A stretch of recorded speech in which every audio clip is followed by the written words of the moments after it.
विच किल नेज़े विन्ने आए दिल यीशु प्यारे, हाय हाय तेरे दुख ने भारे। अभी हम दूसरा गाएंगे, 182 नंबर है ये। देखो सलीब यीशु मोढे ते चाई जांदा,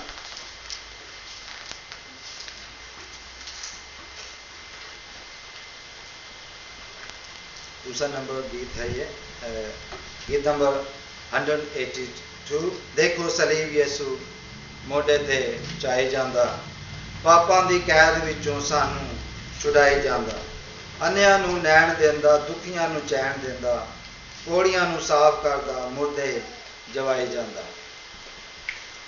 देखो सलीब यीशु मोढे ते चाई जांदा, देखो सलीब यीशु मोढे ते चाई जांदा, पापां दी कैद विचों सानू छुड़ाई जांदा, पापां दी कैद विचों सानू छुड़ाई जांदा, अन्नियां नू नैण देंदा, दुखियां नू चैन देंदा, अन्नियां नू नैण देंदा, दुखियां नू चैन देंदा, कोड़ियां नू साफ करदा, मुर्दे जगाई जांदा, कोड़ियां नू साफ करदा, मुर्दे जगाई जांदा।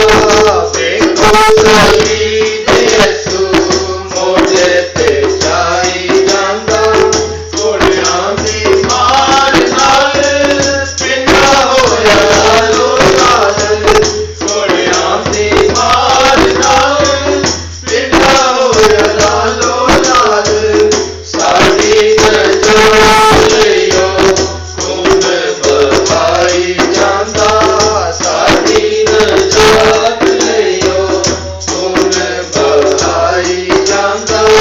देखो सलीब यीशु मोढे ते चाई जांदा, कन्यां दा ताज सोहे, सुर्ग लबास सोहे, कन्यां दा ताज सोहे, सुर्ग लबास सोहे, मरियम दा लाल अपने सिर ते रचाई जांदा, मरियम दा लाल अपने सिर ते रचाई जांदा।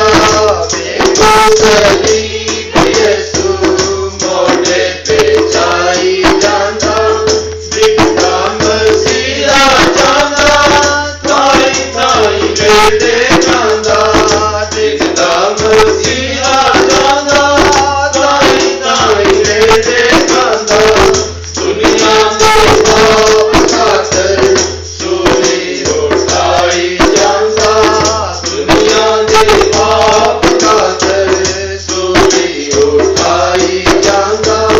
देखो सलीब यीशु मोढे ते चाई जांदा, सुख सारे गए चल, बिगड़ी बनाई कल, सुख सारे गए चल, बिगड़ी बनाई कल, सजना दा रब नाल मेल कराई जांदा, बंदियां दा रब नाल मेल कराई जांदा।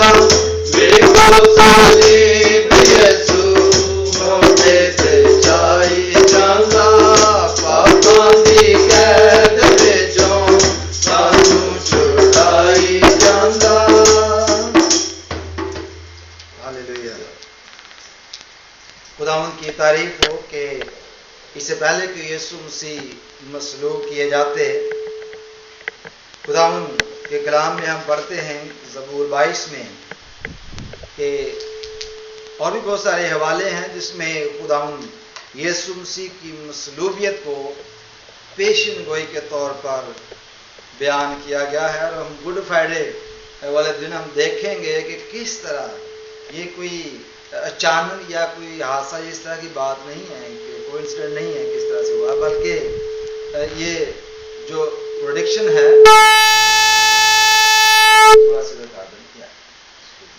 प्रोडिक्शन है वो पहले से बाइबल मुकद्दस में मौजूद है। और इसलिए जब छठे कलमे में यीशु मसीह ने कहा कि तमाम हुआ, तो क्या तमाम हुआ था?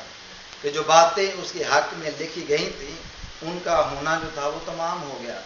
और वो बातें जो है बाइबल में लिखी गई हैं। अभी पिछले वीक की बात है कि इसने मुझे हैरान कर दिया इस बात से, ये बात कह के कि सलीब का मंजर जो है वो बाइबल में दर्ज नहीं या उसको बयान नहीं किया गया प्रोफेसीज के तौर पर।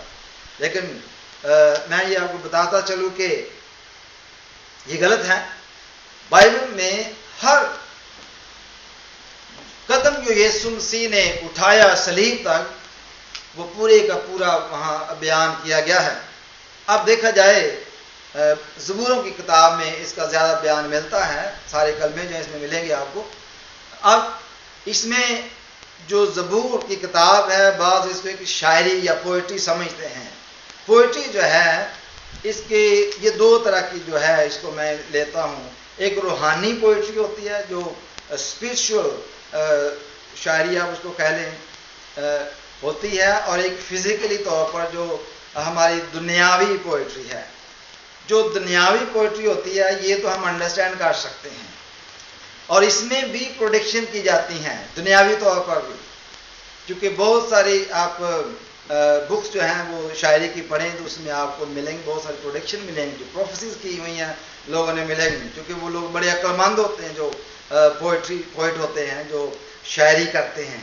ये मामूली काम नहीं है। और जो रूहानी तौर पर बयान की गई है, और ये चूंकि रूह की हिदायत से होती है। चूंकि हम ये जानते हैं दाऊद ने ज़बूर लिख के, दाऊद शायर नहीं था। अब दाऊद के डांस का जिक्र आता है, दाऊद जो था वो डांसर भी नहीं था। बहुत सारे काम जो है वो किंग डेविड या दाऊद ने किए हैं जो उसके जो प्रोफेशन है उसके क्राइटेरिया में नहीं आते, लेकिन उसने किए हैं। वो कैसे किए हैं? वो रूह की हिदायत से किए हैं। अब देखें बहुत सारे नबी ऐसे आए हैं जो उनकी प्रोफेशनली तौर पर उनके क्राइटेरिया में वो बातें नहीं आती थी, लेकिन उन्होंने किए। ऐसे मूसा जो था, मूसा ही वॉज ग्रेट लीडर, लेकिन अगर मूसा के साथ वो खुदा नहीं होता तो क्या वो उस मंदिर को 2 हिस्से कर सकता था? अगर उसके साथ खुदा का रूह ना होता तो क्या वो सांप बना सकता था? क्या जो बातें उसने करामात, खुदा जो उसके बारे में लिखा है कि खुदा जो है वो साहिबे करामात है, वो करामात जो मूसा ने दिखाई क्या वो कर सकता था अगर उसके साथ खुदा ना होता? तो जब खुदा होता है तो फिर जो शायरी आती है या मिसाल की किताब लिखी गई है जिसको आप कहते हैं कि ये अकल बख्शने के लिए बड़ी खूब है, तो ये जो बातें जो लिखी गई हैं ये इसमें बहुत सारी प्रोडक्शन की गई है, इसमें बहुत सारी प्रोफेसीज जो है वो पाई जाती हैं। तो इसमें ज़बूर 22 की पहली आयत में लिखा है, आए मेरे खुदा तूने मुझे क्यों छोड़ दिया? दाऊद को ये कैसा एक्सपीरियंस हुआ? फिर अगर 12वीं ऐसे पढ़ते लिखा है, बहुत से सांडों ने मुझे घेर लिया। दाऊद को कब घेर लिया? बसर के जो जोर आवर सांड मुझे घेरे हुए, कब वो बसर के जो बादशाह थे उन्होंने दाऊद को घेरा था? वो फाड़ने और गजने वाले बब्बर की तरह मुझ पर अपना मुंह बसारे हुए हैं, मैं पानी की तरह बह गया। कब दाऊद पानी की तरह बह गया? दाऊद का जो ज़बूर है और वो अपने बारे में लिखा है।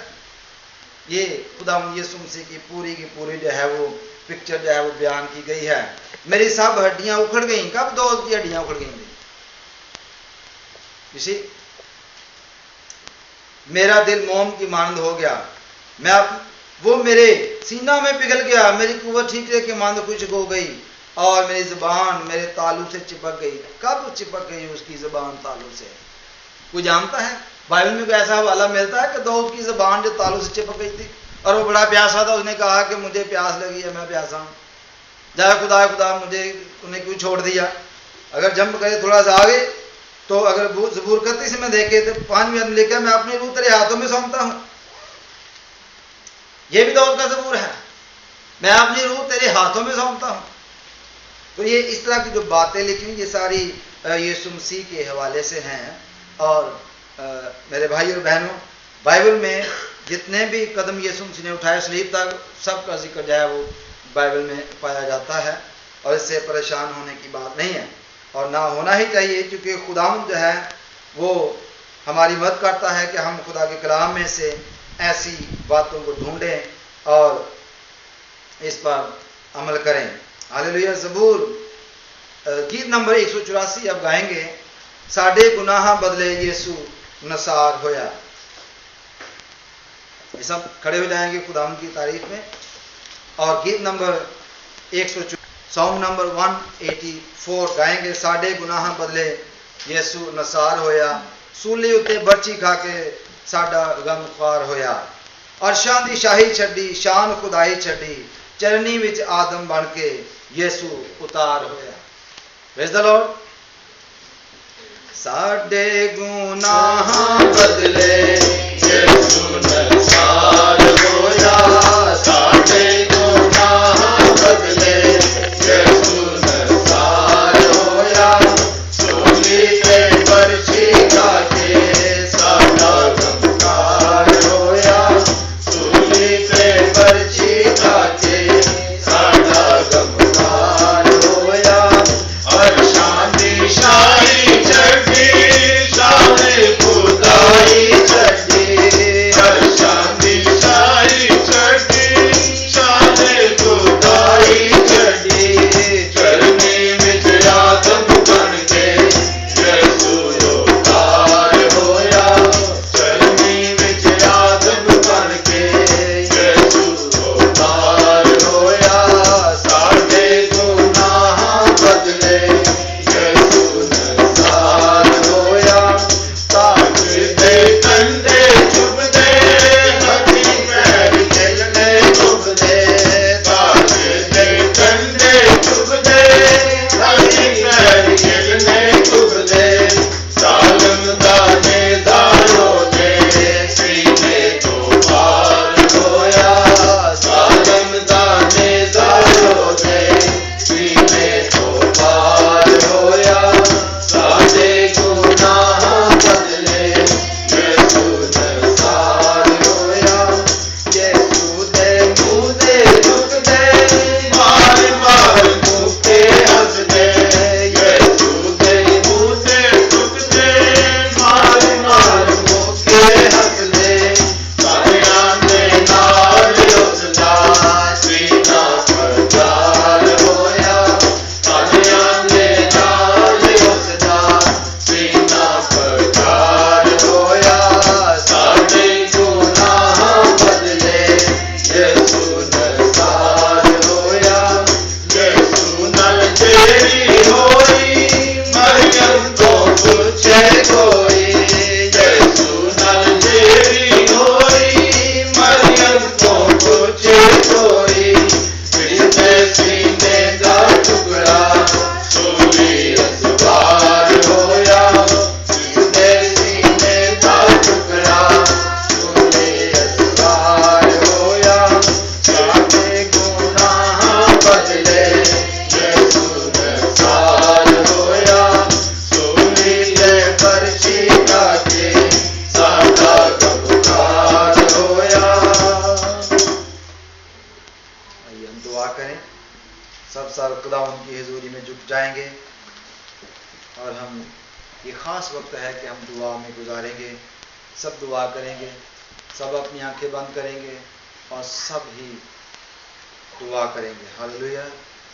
Praise Jesus. हालेलुया।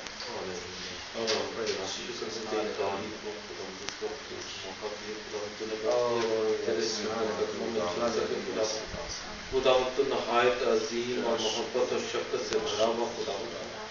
खुदावंद जहाँ पर तूने कहा, जहाँ पर मेरे नाम पर 2 या 3 इकट्ठे होंगे तो वहाँ पे मौजूद। ओ खुदावंद तू अपने वादे के मुताबिक यहाँ पे मौजूद है। खुदावंद तू इंसान नहीं के झूठ बल्कि वो वायद हस्ती है जिसने मौत के और कब्र पे फतह पाई और कहा है मौत तेरा जानता रहा। खुदावंद तेरा शुक्र हो कि तू हमारी खातर अपने तख्तो ताज को छोड़कर खुदावंद इस दुनिया में आ गया, ताकि खुदावंद तेरे मार खाए जाने से, तेरे खून बहाए जाने से खुदावंद हम शिफा पा सकें। खुदावंद तेरा शुक्र हो, तेरी तारीफ हो, तेरी तमजीद हो खुदावंद ऐसी बड़ी मोहब्बत के लिए खुदावंद जो तूने अपने लोगों से दिखाई। खुदावंद तेरा oh thank you Lord, thank you Jesus. Hallelujah. ओ खुदावंद जब कभी भी हम तुझे पुकारते हैं तो खुदावंद तू वहां मौजूद होता है, बल्कि खुदावंद तू हमारे दरमियान में बनता है, तू हमारे दिलों में, हमारी रूहों में रहता है। खुदावंद तेरा जब मैंने तुझसे प्रयास तेरी तारीफ हो, तेरी धमकी हो खुदावंद तू अपने वादों में सच्चा खुदावंद है। खुदावंद तूने कहा कि मैं दुनिया के आखिर तक तुम्हें कभी भी अकेला या यतीम नहीं छोड़ूंगा। खुदावंद तू हमारे साथ है और हमारे साथ हमेशा रहता है। खुदावंद तेरा शुक्र हो, तेरी तारीफ हो, तेरी धमकी हो। हालेलुया, मुबारक है वो ओ खुदावंद मैं इस वक्त अपने आप को गुनाह पूरी जमात को खुदावंद तेरे पाप और पवित्र लहू में छुपा देता हूं। उसी लहू में खुदावंद जो तूने हमारी खातिर तकलीफ पर बहाया खुदावंद तेरी तारीफ हो। तेरा हाथ रात दिन मुझ ओ खुदावंद तेरे पाक कलाम में लिखा है कि वही अकेला मेरी चट्टान और मेरी निजात है, वही मेरा ऊंचा बुर्ज है, मुझे कभी जुम्बश ना होगी। मेरी कुव्वत खुदावंद की तरफ से है, मेरी चट्टान खुदावंद है, मेरी पनाहगाह खुदावंद है। खुदावंद तेरा शुक्र हो। खुदावंद ने कहा कि आए लोगों अपने दिलों को उसके सामने खोल दो। रखे हालेलुया, खुदा हमारी पनाहगाह है। हालेलुया, हालेलुया, खुदावंद तेरा शुक्र कि तू हमारी पनाहगाह है। तेरा शुक्र देखो खुदावंद कैसा मेहरबान मुबारक है वो आदमी जिसका तवक्कुल उस पर है। ओ यस, तेरी तारीफ सिताइश करते हैं। Oh praise Jesus, praise hallelujah, hallelujah, praise Jesus, praise hallelujah, hallelujah. खुदावंद की तारीफ में गीत नंबर 191 गाएंगे। क्रूस है तेरा निशान निशान। अगर इसमें नहीं हुआ तो नहीं गाएंगे क्योंकि तो मेरे पास तो कैसे में तो नहीं है।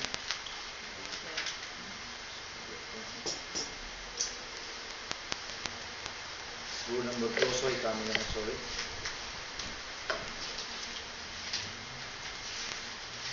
291 नंबर गीत है ये। क्रूस है तेरा निशान निशान, आगे बढ़ आए जवान जवान, पीछे न हटना कभी कभी, यीशु है तेरी चट्टान चट्टान।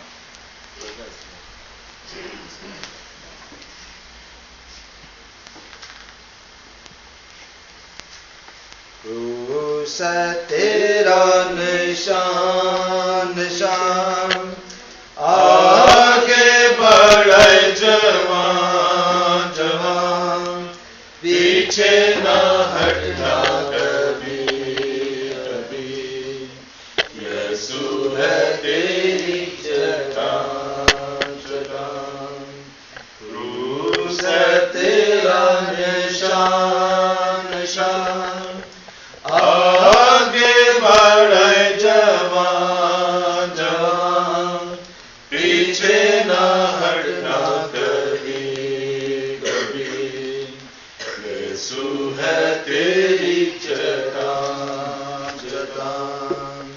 नैया तेरी मझधार में डूबी, कौन लगाएगा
मुझको बचाने को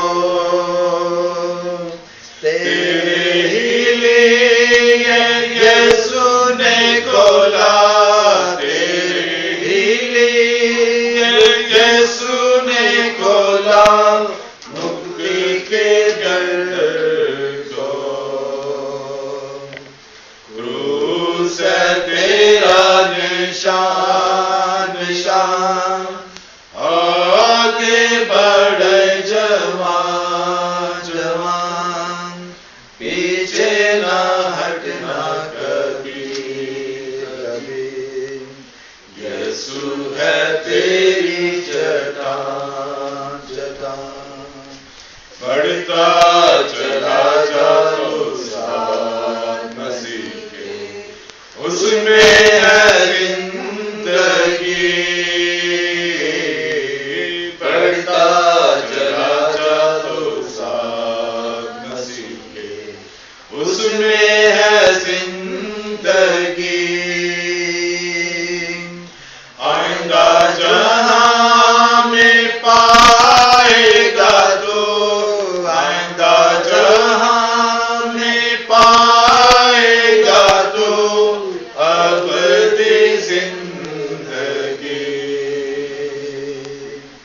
क्रूस तेरा निशान निशान, आगे बढ़े जवान जवान, पीछे ना हटना कभी कभी।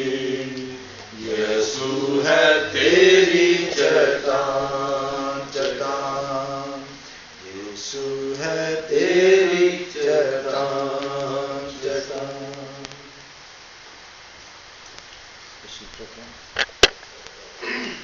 हम अपने आप को खुदा कलाम के लिए तैयार करेंगे और मैं चाहूँगा कि थोड़ी देर के लिए हम अपनी आंखें बंद करेंगे और अपने आप को खुदा के कलाम के लिए तैयार करेंगे और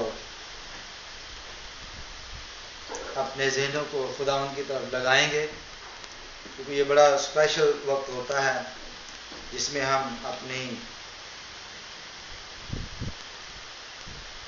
ज़हन जो हैं वो खुदा की तरफ लगाते हैं और खुदा की वो बातें जो उसके कलाम में लिखी हैं उसमें से सीखते हैं। तो आइए हम दुआ करें।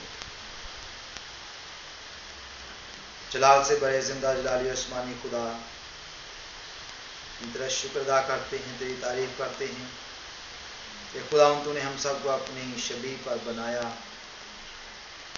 शबी पर इसलिए बनाया कि हम तेरे साथ फेलोशिप करें, क्योंकि खुदा ये ना मिटने वाला कानून है कि हर चीज़ जो ज़मीन पर तूने बनाई वो अपनी हम जिन्स से रफाकत रखती है, उठती बैठती है। इसी तरह खुदा तूने इंसान को अपनी शबीह पर बनाया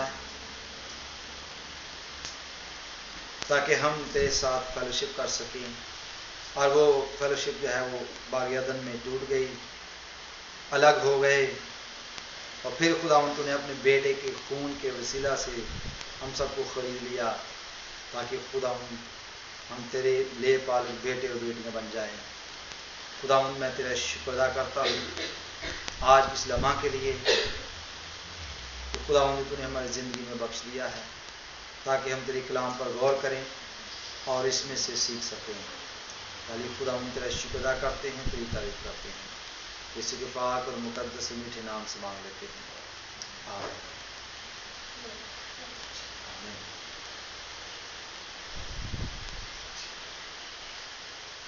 आज हम खुदा उनके कलाम में से फास्टिंग के हवाले से देखेंगे। इस पर मैं पहले भी बता चुका हूँ थोड़ा सा, लेकिन आज थोड़ा सा और डिटेल में इसको देखेंगे, क्योंकि बस लोग जो हैं वो पूछते हैं, सवाल पूछते हैं। अगर किसी प्रोग्राम में हो, पार्टी में हो या कहीं पर भी हम होते हैं तो लोग सवाल उठाते हैं हालांकि हर साल पास्टर हजरात जो हैं वो बताते रहते हैं कलीसियाओं को, कलीसिया में प्रीच किया जाता है इसके बारे में रोज़े के हवाले से, लेकिन हर साल जो है इसकी ज़रूरत पड़ती है।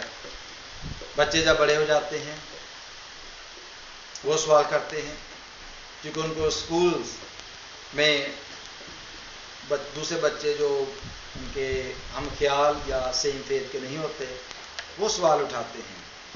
और बहुत सारे लोग जो हैं इस मसले में काफ़ी कंफ्यूज नज़र आते हैं कि फास्टिंग जो है कब करनी चाहिए, कितने आवर की करनी चाहिए, क्या आग की पकी हुई सिर्फ नहीं खा सकते बाकी खा सकते हैं, या बाकी का कच्चा गोश्त खाएंगे। इसी ये कुछ ऐसी बातें हैं जो हमारे जो व्यूअर्स हैं वो भी पूछते हैं। बाकी कुछ लोग वैसे भी जब हम उनसे मिलते हैं तो बातें करते हैं, पूछते हैं। तो आज हम थोड़ा सा इसको देखेंगे और एंगल से कि जो रोज़ा है वो क्या है।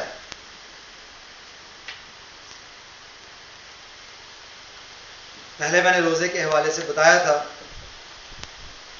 शायद 2-3 संडे पहले की बात है। मैंने सिखाया था कि रोज़ा जो है लोग प्रोटेस्ट करते हैं, रोज़े के वसीले से लोग वो इस तरह से रोज़ा रखते हैं कि उनकी आवाज़ जो है वो सुनाई दी जाए। रोज़ा मैंने बताया था कि जैसे गांधी ने रोज़ा रखा प्रोटेस्ट करने के लिए, ताकि दुनिया में उसका नाम हुआ, उसकी आवाज़ जो दुनिया में सुनाई दी गई। रोज़ा जो है ज़िद करना है, रोज़ा जो है दुख देना है, अपनी जानों को दुख देना है। तो they different type, different kind, different timing है रोज़े की, तो इस पर हम गौर करेंगे। तो आज थोड़ा सा इसको दूसरे एंगल से देखेंगे ताकि और इसके हवाले से जाना जाए। तो ग्रीक में जो रोज़ा बयान किया गया, ग्रीक लैंग्वेज में जो जिसमें ओरिजिनल लैंग्वेज में जब जो अंजील लिखी गई है उसमें जो वर्ड इस्तेमाल हुआ है इसके लिए वो है नेस्टिस, जिसका मतलब है हंग्री या फास्टिंग। और इसके साथ जो है दूसरा जो वर्ड इस्तेमाल हुआ है नेस्टिसियो, टू हंगर या फास्ट। नेस्टिसिया भी इस्तेमाल हुआ है ग्रीक में, जिसका मतलब है सफरिंग, फास्टिंग या हंगर। तो इसमें जो देखिए हंग्री या टू हंगर या सफरिंग, तो ये डिफरेंट वर्ड हैं ग्रीक में। जैसे हमारी लैंग्वेज में से रोज़ा ही कहा जाता है, तो इसलिए इसमें हम इसको अलग अलग नहीं बयान कर सकते, क्योंकि दुनिया की जो सबसे बेहतरीन लैंग्वेज गिनी गई है या समझी जाती है बिब्लिकल हवाले से वो ग्रीक और हिब्रू ही है, क्योंकि इसमें ग्रीक जो है वो इसके हिब्रू से भी ज़्यादा नंबर ले जाती है, क्योंकि इसमें हर बात को वाज़िया करने के लिए डिफरेंट वर्ड जो है मौजूद हैं। जैसे मैंने पहले बताया कि गॉड के लिए वर्ड जो है वो थ्योन इस्तेमाल किया गया, लेकिन और दुनिया के और किसी लैंग्वेज में इसकी तफरीक नहीं है, इसको अलग अलग बयान नहीं कर सकते। ट्रांसलेट जब किया जाएगा तो थ्योन का भी वर्ड जब ट्रांसलेट होगा तो गॉड होगा, खुदा होगा, थ्योस का भी खुदाई होगा, थ्योन का भी खुदाई होगा। तो इसलिए ग्रीक में 3 वर्ड हैं, लेकिन अगर 3 हैं तो इनके मतलब भी अलग अलग स्लाइडली डिफरेंट होंगे, या इसको किसी बात को जोर देने के लिए जो है वर्ड चेंज किया गया है। तो इसलिए इसमें भी 3 वर्ड जो है इस्तेमाल हुए हैं, हंगर, टू हंगर, सफरिंग। तो इस पर हम गौर करते हैं। जो पहला है नेस्टिस, इसका जो मतलब है the one who has not eaten, the one who is empty stomach या फास्ट, एम्प्टी स्टमक आप कह सकते हैं। ये ऐसे शख्स के लिए इस्तेमाल होता है जिसने खाया नहीं। मैंने ये नहीं कहा कि पिया नहीं, ओके? मैंने ये नहीं कहा कि पिया नहीं, मैंने ये कहा है कि इस वर्ड का जो मतलब है वो ये है the one who has not eaten, जिसने खाया ना हो, इसका मतलब ये है, ओके? फिर नेस्टिसियो जो है इसका मतलब है टू बी विदाउट फूड या हंग्री। अब देखें, अगर आपने आधा खाना खाया है, आपके बच्चे अक्सर ये सवाल करते हैं, आप उससे कहते हैं अभी तो मैंने आपको खाना दिया था, आपको फिर भूख लग गई, कहते ही नहीं कहते? घरों में अक्सर ये जुमले बोले जाते हैं। बाज़ दफ़ा हम ऐसा भी कहते हैं कि अभी अभी तो हमने खाना खाया, हम फिर हंग्री हैं, थोड़ा खाया था इसलिए हंगरी हैं।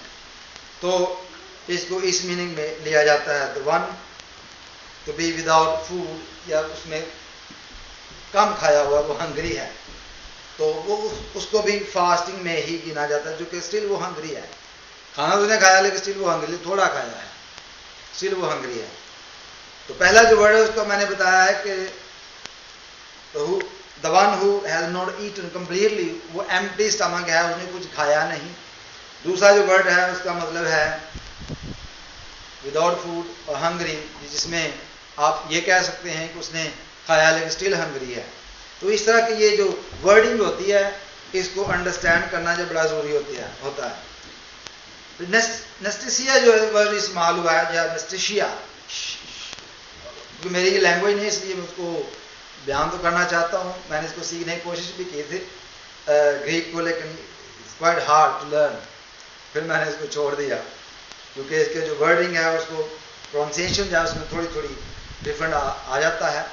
मैं ये नहीं कह रहा कि मैं ग्रीक का बड़ा मास्टर हूँ, लेकिन जो बातें जो मैंने सीखी हैं जो स्टडी में वो आपको बयान कर रहा हूँ। इसका मतलब है, एनेस्थीसिया का मतलब है सफरिंग। सफरिंग, अगर कोई शख्स भूखा मर रहा है, इसका ये मतलब है कि जिसने कुछ नहीं खाया और वो अपनी जान को दुख देता है, उसकी जान को दुख है और वो सफरिंग में है। अब सफरिंग भी जो है या हंगर जो है ये टू टाइप की होती है, दो तरह की होती है। एक वो लोग जो गरीब गुरबा लोग हैं, उनके पास खाने के लिए कुछ नहीं होता। अभी हम तमीज़ बांध रहे हैं ताकि हम इसको अंडरस्टैंड कर सकें कि ये है क्या। जो गरीब गुरबा लोग हैं उनके पास खाने के लिए कुछ नहीं है। Some people starve to death. कुछ लोग ऐसे हैं जो इतनी उनके पास खाने के लिए नहीं है, वो भूख से मर जाते हैं, भूख प्यास से मर जाते हैं, खाने के लिए कुछ नहीं होता, वो उनकी डेथ भी हो जाती है। ओके। और बहुत सारे लोग जो हैं वो हंगर स्ट्राइक इसलिए करते हैं कि लोग उनको मरने से बचाएं, ताकि उनका एक तो वो अपना पॉइंट जो है वो सामने रख रहे होते हैं कि ये हम चाहते हैं, इसलिए हम मर रहे हैं। अगर आपने ये नहीं किया तो मैं भूख से मर जाऊंगा। और that is suffering for the children, for the nation, for the family, for the person himself. जो सफरिंग में है वो सफरिंग कर रहा है, वो प्रोटेस्ट कर रहा है। तो इसका मतलब है सफरिंग। ये जो फास्टिंग या सफरिंग या पॉइंट मेड करना जो है सफरिंग के जरिए से, ये शुरू में सिर्फ ग्रीक जो लोग थे उन्हीं में ये राइज था। आम पब्लिक में ये नहीं था, सारी कौमें ऐसा नहीं करती थी, बल्कि ये सिर्फ ग्रीक नेशन जो थी उसी में ये राइज था। और इसके बाद हम ये देखते हैं कि चूंकि जो ग्रीक नेशन थी या जो ग्रीक रीजन जो था, उस पर रोमन एम्पायर ने अटैक करके तो टेक ओवर कर लिया। तो जब भी कोई नेशन दूसरी नेशन में जम हो जाती है या टेक ओवर कर लेती है, तो वो एक दूसरे की जो आदतें होती हैं वो अडॉप्ट करती हैं, एक दूसरे की आइडियोलॉजी टाइप करती हैं, एक दूसरे अडॉप्ट करती हैं, और एक दूसरे की सोच जो है वो अडॉप्ट करती हैं। ऐसा होता है। ये तो मेरा ख्याल एक्सप्लेन करने की बात नहीं है। हम सब जानते हैं कि यहाँ हम इंग्लैंड में आए हैं, पाकिस्तान से आए हैं, तो यहाँ पर बहुत सारी बातें जो है यहाँ आकर हमने अडॉप्ट कर ली हैं, हालांकि वो हमारे कल्चर की नहीं, स्टिल हम करते हैं क्योंकि वो यहाँ कल्चर की हैं। अब बहुत सारी बातें ऐसी हैं जो इन लोगों ने हमको देखकर अडॉप्ट कर ली हैं, हालांकि वो इनके कल्चर की नहीं, लेकिन उन्होंने अडॉप्ट कर ली हैं। तो इसी तरह जब रोमन एम्पायर जो थी उन्होंने टेक ओवर कर ली सारे रीजन पर, तो उसमें भी ये जो बात थी वो पूरे तौर पर जो है शुरू हो गई। और वो इस तरह से, क्योंकि रोमन एम्पायर जो थी ये बहुत सारे खित्ते पर काबज थी, तो ये सोच, ये बात जो थी ये पूरे वर्ल्ड में फैल गई, पूरे वर्ल्ड में फैल गई। सेकंड हम ये देखते हैं कि क्योंकि जो ग्रीक लोग जो थे ये तो अपने खुदा के लिए, खुदा के कलाम के मुताबिक, वो हम अभी थोड़ी देर में बयान करेंगे कि खुदा कलाम में क्या लिखा है, बयान करते थे। लेकिन रोमन एम्पायर जो थी, जो कि ये बुत प्रस्त कौम थी, इनमें बुत प्रस्ती का रवाज था, और ये डीमंस की जो बलाएं थी उनके ऊपर आती, उनको टालने के लिए जो थे फास्टिंग करते थे या हंगरी रहते थे। उनको टालने की, वो जो फूड उन्हें खुद खाना होता था वो डीमन की नजर करते थे, ताकि उनके ऊपर मुसीबत ना आए और उनके ऊपर किसी तरह की कोई ऐसी बात ना आए, वो महफूज रहें। क्योंकि वो डीमन उनके लिए बड़े बड़े जिन जन्नात होते थे या बड़े बड़े डीमंस के नाम है, वो उनके खुदा के नहीं जाते थे और वो उनके लिए बहुत कुछ करते थे। और उनकी जो वेल्थ की चीजें होती थी जैसे ऑयल था, और वो उनको उनकी नजर करते थे, खुद इस्तेमाल नहीं करते थे बल्कि खुद वो फास्टिंग करते और अपनी जो वेल्थ की चीजें थी वो उनको नजर करते थे। आज भी उनका रिवाज है, जैसे मैंने बताया कि कुछ चीजें उन्होंने हमारी अडॉप्ट कर ली और कुछ चीजें जो हैं हमारी उन्होंने अडॉप्ट कर ली। अब जो कुछ चीजें हमारी हैं वो उन्होंने जो अडॉप्ट की उनकी तो बात छोड़े, जो हमने अडॉप्ट की हैं मैं उनकी बात करूंगा। उनमें से जैसे अब देखें, हम सब यहां जो बैठे हैं ये पंजाब से तलक रहते, इसलिए मैं ऐसी एग्जाम्पल इस्तेमाल करूंगा जो हम समझ सके। आपको पता है कि जब शादी होती है तो दूल्हा जो है वो दुल्हन लेके जब फर्स्ट टाइम घर में आता है तो माँ क्या करती है, किसी को याद है? शादीशुदा बैठे हो सब इधर, वेलकम कैसे वेलकम करती है? एक तो तेल जो है ना, तेल जो है वो सैक्रिफाइस किया जाता है। वो एक्चुअली ये रोमन या बुद्ध कह लें या आप कह लें कि जो हिंदुओं का आजकल के दौर में हिंदुओं का रिवाज था, बुद्ध प्रस्त कौम थी, उनका रिवाज था कि वो डीमंस की बलाओं को टालने के लिए उनकी वेल्थ उस वक्त से ऑयल होती थी, तो वो क्या करते थे कि जो दरवाजे की जो चौखट होती थी ना, वहां पर वो ऑयल जो था वो सैक्रिफाइस किया जाता, सैक्रिफाइस के तौर पर दिया जाता था, कुर्बानी के तौर पर। वो कुर्बानी जो वेल्थ की कुर्बानी थी वो किसको दी जाती थी? डीमन को दी जाती थी, ताकि हमारी दुल्हन फर्स्ट टाइम हमारे घर में आई है और कोई भी डीमन जो है वो जलस होके, उनका ये अकीदा था कि डीमन जलस हो जाती हैं, कोई नया कोई बच्चा घर में आ जाए, पैदा हो जाए, या दुल्हन घर में आई है तो जिसकी वो वर्शिप कर रहे हैं, शायद वो जलस होके इसको कोई बीमारी ना लगा दे, तो वो क्या करते कि जो ऑयल था वो उसको चढ़ाते थे। और क्या रस्म है? इसके अलावा एक और रस्म है, चावल भी फेंकते, वो भी सैक्रिफाइस करते डीमंस के लिए। यस, वो दुल्हन जो है अपने घर से जाते वक्त करती है। हाँ, वो पंजाबी लगाते हैं। कोई है दूध छन्ना जो है, हाँ छन्ना जो है ना वो ऐसे बांटते हैं उसके ऊपर से, फिर माँ जो है वो दूध पी लेती है। क्या मकसद है इसका? Why she drink the milk? बताएं, क्या जरूरत है उसको ये करने की? क्या ये बाइबल में लिखा है? क्या ये हमारा ट्रेडिशन है? ये कहां से आया है? ये कहीं से तो आया है ना।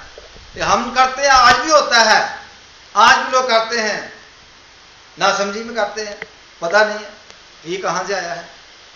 ये भी ऐसा ही है कि जैसे कहते हैं मां वारी जाए, यही बोलते हैं ना, वो वारी जा रही होती है जी, मां वारी जान रही है, यू नो, ताकि जो मुसीबत, चूंकि घर में जो हस्बैंड और वाइफ जो बड़े हैं फैमिली के, उनको डीमन को प्लीज करना जो उनकी ड्यूटी है, वो बच्चों को सिखाते हैं। अब वो क्या करती है कि वो दूध जो है वो, चूंकि ये भी वेल्थ में आता था, ये डीमन को चढ़ाती है और उसके ऊपर वारी करके फिर वो खुद पी लेती है, ताकि जो मुसीबत इसको नहीं आए दुल्हन को, ये इसकी मुसीबत मुझे आ जाए। अगर डीमन से कोई सजा देनी तो मुझे दे, इससे जलस नहीं हो। तो इससे ये रस्म रिवाज जो उनके बने हुए हैं, ये एक मोहब्बत के इजहार के लिए बने हुए हैं कि जो नया शख्स घर में आया है, जो सास है, वो उसकी जो तकलीफें हैं, जो उसकी जो बीमारियां हैं, जो उसको होने वाला है, वो अपने ऊपर ले लेती है। लेकिन आजकल की सास ऐसा नहीं करती। कैसा है? वो झन्ना तो कर लेती है, लेकिन बाद में जो करती है वो फर्क है। दुल्हन भी ऐसा नहीं करती। तो इसलिए ये जो ट्रेडिशन, जो रस्म रिवाज थे, ये इसलिए आ गए। और इस तरह जो है वो रोमन एम्पायर जो थी, ये अपने जो उनकी बुद्ध प्रस्त जो कौम थी, वो क्या करती थी कि डीमन को खुश करने के लिए रोजा रखते थे। फास्टिंग उनका असूल नहीं था, फास्टिंग उनमें नहीं थी, ये ग्रीक से इन्होंने अडॉप्ट की थी। क्योंकि इन्होंने उनको ऊपर अटैक किया, उनका जो खित्ता था वो कब्जे में ले लिया। फिर आपस में ये सोच थी डेवलप हुई, तो वो डीमंस को प्लीज करने के लिए उन्होंने इस तरह से शुरू कर दिया। फिर हम देखते हैं कि ओल्ड टेस्टामेंट में हम बाइबल की बात करते हैं, छोड़े इन बातों को। पहला सैमुएल निकालें, पहला सैमुएल और उसके 31 बाब की 13वीं आयत होगी है।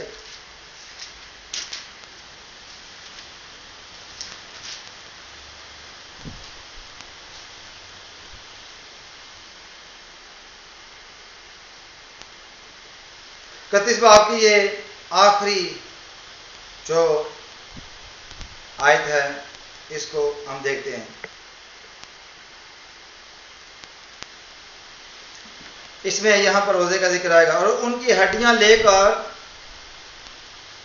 यबीस में जाओ के दरख्त के नीचे दफन की और 7 दिन तक रोजा रखा। ये यहां पर कितने दिन का रोजा बयान किया गया है?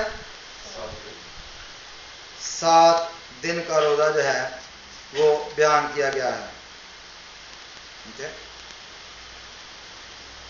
तो हम ये देखते हैं कि रोजा जो है, इसको हम दूसरे एंगल से मैंने बताया था देखेंगे।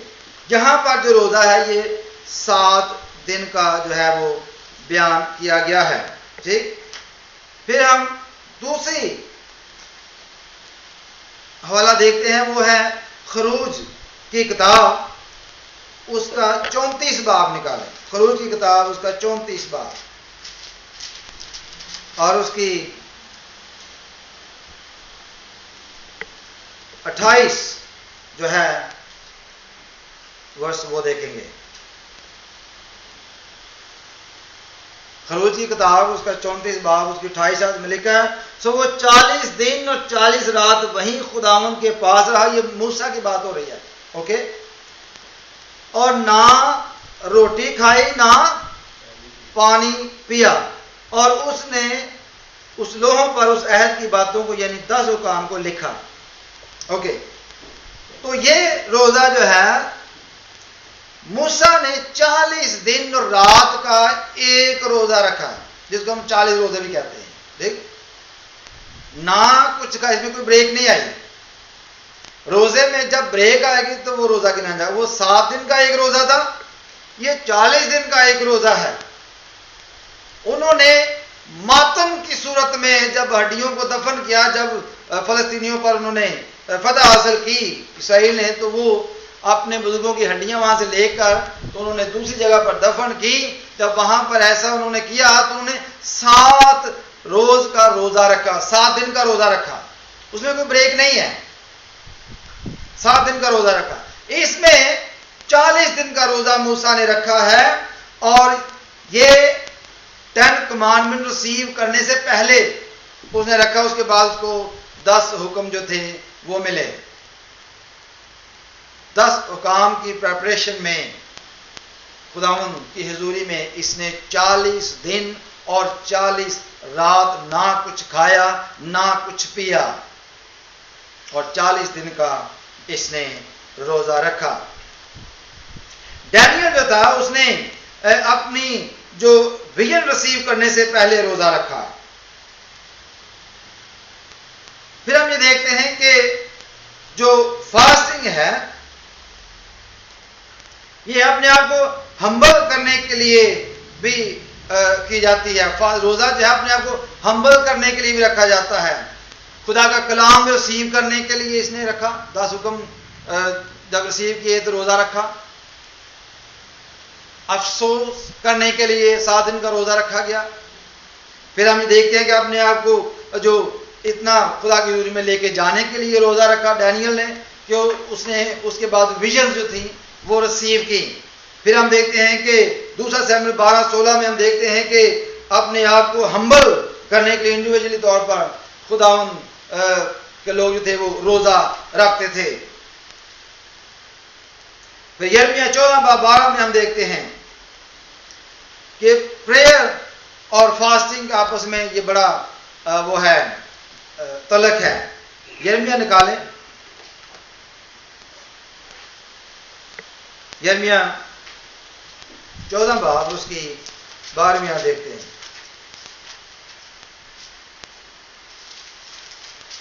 यिर्मयाह 14:12।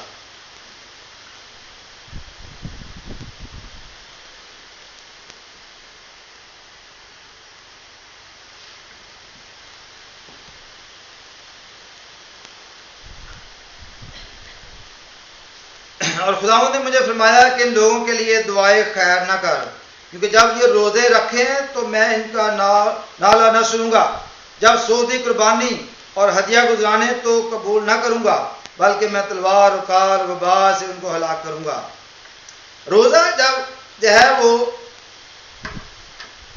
दुआ, और रोजा के यहां पर जिक्र किया गया, जब दुआ करें तो खुदा नहीं सुनेगा, जब रोजा रखें तो खुदा नहीं सुनेगा। क्यों नहीं सुनेगा? जब रोजे में गड़बड़ है, जब रोजे में प्रॉब्लम है, तो खुदा जो है वो आपकी दुआ नहीं सुनेगा। रोजा जो है वो असूल के मुताबिक होना चाहिए। रोजा जो है वो प्रिंसिपल उसमें होने चाहिए।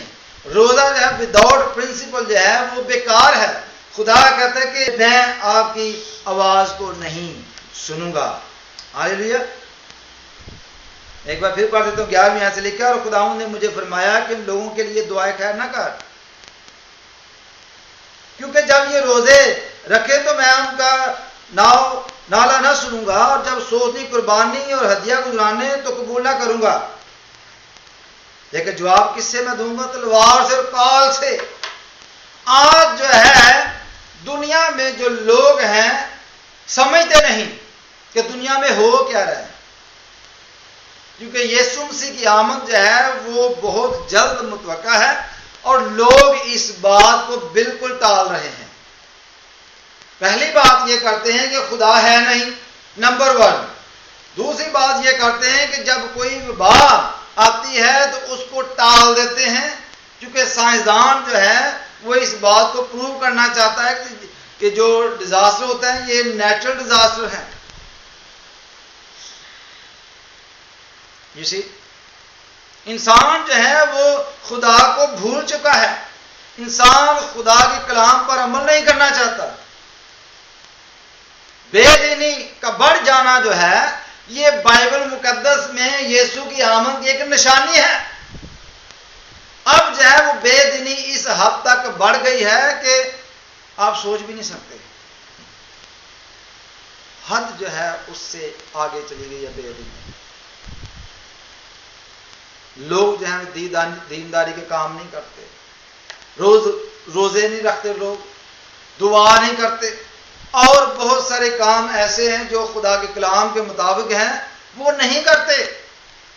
इंसान ने अपना तरीका बिगाड़ लिया है। ये बाइबल में प्रोडिक्शन की गई है, यीशु के आने से पहले ये होगा। बरगश्त की जो है वो बढ़ जाएगा, उसका होना बड़ा जरूरी है। अब क्या समझते हैं कि ये जो वर्ल्ड ट्रेड सेंटर जो है ये डिस्ट्रॉय किया गया, क्या इसकी प्रोडक्शन नहीं थी? इंसान इसको कोई भी नाम दे, आप दे सकते हैं, लेकिन मैं इसको एक निशान समझता हूं। वर्ल्ड ट्रेड सेंटर का डिस्ट्रॉय होना ये वो जगह है जहां कौमें बैठकर ट्रेडिंग करते हैं। पूरी वर्ल्ड की कौमें वहां बैठकर ट्रेड करती हैं। उसका डिस्ट्रॉय होना और उसके बाद डिजास्टर जो है वो इस तरह से आना, ये कोई छोटा डिजास्टर है कि हमारी मार्केट जो है वो नेगेटिव है ऑल द टाइम, प्लस में कभी नहीं गई। क्या ये निशान बाइबल में बयान नहीं किया गया? क्या वर्ल्ड ट्रेड जो है ये खत्म होने का निशान नहीं है? क्या हमारी वेल्थ जो है वो हमारा साथ देगी? हमारा पैसा जो है उसको जंग लग जाएगा, ये हमें बचाएगा नहीं, हमें आगे लेके नहीं जाएगा। दुनिया खुदा के नाम से नफरत नहीं करती? क्या ये बयान नहीं किया गया बाइबल में? क्या लोग खुदा को गालियां नहीं देते? ये बयान नहीं किया गया कि लोग उसके नाम पे कुफर बकेंगे? क्या लोगों ने खुदा के कलाम को रद्द नहीं किया? क्या ये कलाम में नहीं लिखा कि उसके आने से पहले ये होगा? कौन सी ऐसी बात है जो बाइबल में बयान नहीं की गई? सब कुछ तो हो रहा है। क्या जो साइंस जो है ये बिलीव नहीं करती कि अभी जो कुछ दुनिया में हो रहा है ये अनयूजुअल तौर पर हो रहा है? अभी जितने सुनामी या जो बड़े हरिकेन या इस तरह बड़े बड़े जो तूफान आ रहे हैं, ये विदाउट प्रेडिक्शन आ रहे हैं। अब इनकी प्रेडिक्शन करना जो है ये मुश्किल नजर आती है, क्योंकि एक हद तक साइंस जा सकती है, उससे आगे नहीं। साइंस बताती जरूर है, साइंस भी बाइबल से ही निकली है। खुदा ने ये नॉलेज बाइबल में दिया है और उसको डेवलप किया गया है। खुदा ने ही फरमाया था कि आखिरी जमाना में अक्ल जो है वो बढ़ जाएगी, अक्ल अफजू होगी। यह भी प्रेडिक्शन है कि ऐसा होगा, लोग अपने आप को अक्लमंद समझेंगे। लेकिन मैंने पहले बताया कि ज़बूर की किताब जो है ये नबूवती किताब है, उसमें पहले ही लिखा हुआ है कि तू अपनी ही निगाह में अक्लमंद ना बन। इंसान में लिखा है तू अपनी निगाह में अक्लमंद ना बन, क्योंकि हम अक्लमंद नहीं हैं। खुदा ने तो हमें अपनी फेलोशिप के लिए बनाया था, अपनी शबीह पर बनाया था। देखिए जब खुदा ने आदम को अपनी शबीह पर बनाया तो पूरी कायनात में खुदा ने नजर दौड़ाई और देखा कि इसकी मानंद और कोई नहीं, इसकी मानंद और कोई नहीं। और आदम की मानंद कौन था? आदम किसकी मानंद था? हेलो, खुदा की मानंद था। और खुदा आदम की मानंद था, क्योंकि खुदा ने इंसान को अपनी शबीह पर बनाया। लेकिन खुदा तो जानता है कि मैं खुदा हूं, ये इंसान है, ये मेरी शबीह है, शबीह पर तो बनाया है, फेलोशिप तो है, लेकिन मैं इसकी मानंद एक मददगार बनाऊंगा। खुदा ने वो भी बना के दिया। लेकिन फिर भी हम इंसान जो है वो उस मकाम से गिर गया और आगे ना बढ़ सका। और फिर सारी दूसरी बातों की, फास्टिंग की और सब इन चीजों की जरूरत पड़ी। बाग़े अदन में इंसान जो है वो फास्टिंग नहीं करता था। ये करता था? बाग़े अदन में इंसान फास्टिंग नहीं करता था। ये जरूरत अब पड़ी है कि हम अपने आप को हम्बल करें। हम खुदा उनका रेवलेशन रिसीव करने से पहले रोजा रखें, जैसे दानियल ने रखा विजन रिसीव करने से पहले। यानी मूसा ने 40 रोजे रखे खुदा के हुकाम रिसीव करने से पहले।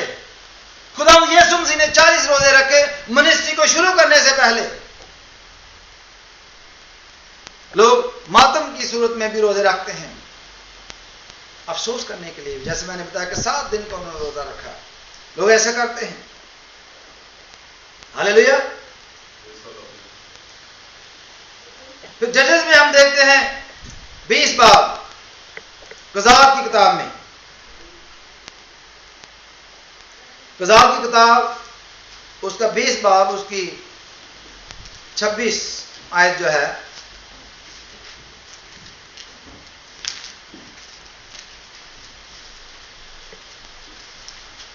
ये मैं इसलिए हवाले पढ़ रहा हूं ताकि आपको ये पता चले कि बाइबल में ये सारी बातें लिखी हैं।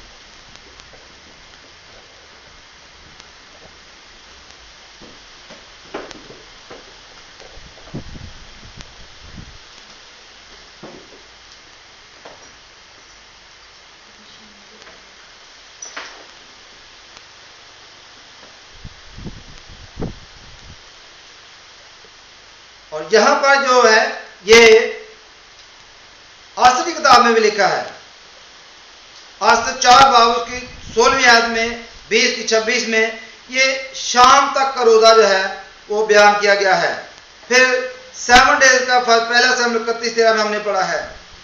फिर हम ये देखते हैं कि एक दिन का रोजा भी होता है। वो खुदावंद ने जो बयान किया था, ये रोजा जो है ये लिविटिकस में है 16 बाब की 29 वर्ष से आगे फॉलो करते जाएं तो ये जो हबाब की किताब में जो बयान किया गया है रोजा, ये टाइम हमारे पास कम रहेगा, इसको पढ़ेंगे नहीं। ये जो रोजा है ये खुदा ने कफारा का दिन यानी द डे ऑफ अटॉनमेंट पर जो दिया गया था उसकी प्रिपरेशन के लिए लोग रोजा रखते थे। लिविटिकस की किताब में उसकी 16वें बाब की 29वीं आयत से आगे फॉलो करते जाए, कफारा के दिन का रोजा था ये। फिर हम देखते हैं कि स्पेशल फास्टिंग जो था उसका भी सेटअप जो है वो बयान किया गया, जो जकरिया 7 बाब की 3 से 5 और 8 बाब की 19 आयत में बयान किया गया है। और ये जो सेटअप है, ये आप इसमें अपने को खाकसार करने के लिए, रिपेंट करने के लिए, आपको पता है कि जब यूना की हम मिसाल लेते हैं, यूना नबी था, इसको खुदा ने कहा कि सिटी में जाके मुनादी कर। हेलो, नहीं वो तो भाग गया था ना, नैनवा में जाके मुनादी कर। अब नैनवा के लोगों से वो डर जा, कहता बड़े वो जनाब बड़े लंबे तिरंगे ठीक ठाक लोग हैं, वो तो तौबा करने की बजाय वो तो मुझे ही क्या कर देंगे। वो परेशान हो जाता है, वो तरसीस को भाग जाता है। लेकिन जब खुदा कहता है कि ये काम कर तो नहीं करते, तो फिर मुसीबत आती है।